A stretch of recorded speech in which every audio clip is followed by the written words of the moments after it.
அப்போ அந்த ட்ரெஸ்ஸில் வந்து பார்த்திங்கன்னா இப்போ சில பெண்கள் வந்து இன்றைக்கி வந்து இறுக்கமான ட்ரெஸ்ஸு போட்டிருப்பாங்க. ஆனால் ட்ரெஸ்ஸு போட்டும் அவங்க ட்ரெஸ்ஸு போடாதது சமம்.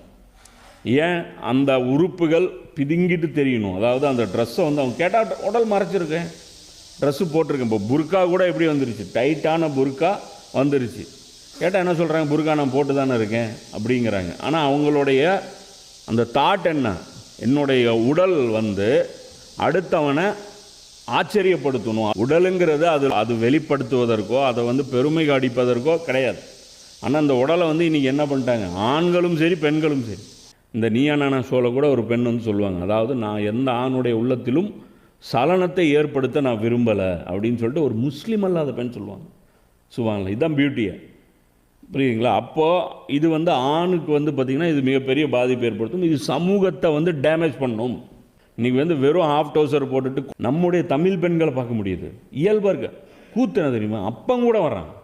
இதனால தான் பார்த்திங்கன்னா ஒரு ஹதீஸ் கூட இருக்குது. அது அந்த ரசூலுல்லாஹ் சொல்லுவாங்க, ஒரு பெண் வந்து 4 பேர் நரகத்துக்கு போகிறதுக்கு காரணமாக இருக்கா.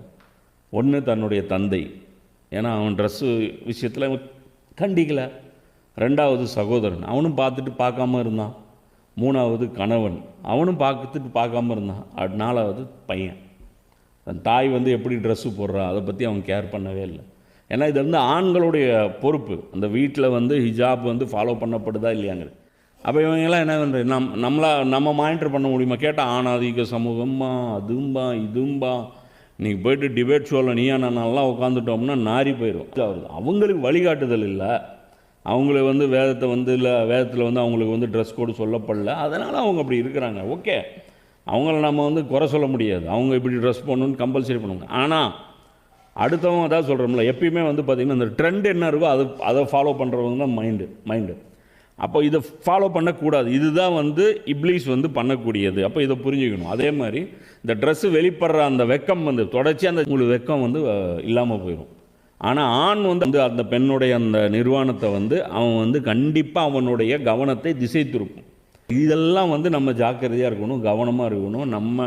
நம்முடைய பெண்களை வந்து நாம் தான் ப்ரொடெக்ட் பண்ணணும். நம்முடைய பெண்கள் எப்படி ஆடை அணிகிறாங்க, நம்ம மனைவிகள் எப்படி ஆடை அணிகிறாங்க, நம்ம குழந்தைகள் எப்படி ஆடை அணிகிறாங்கிறது நாம் பார்க்கணும்.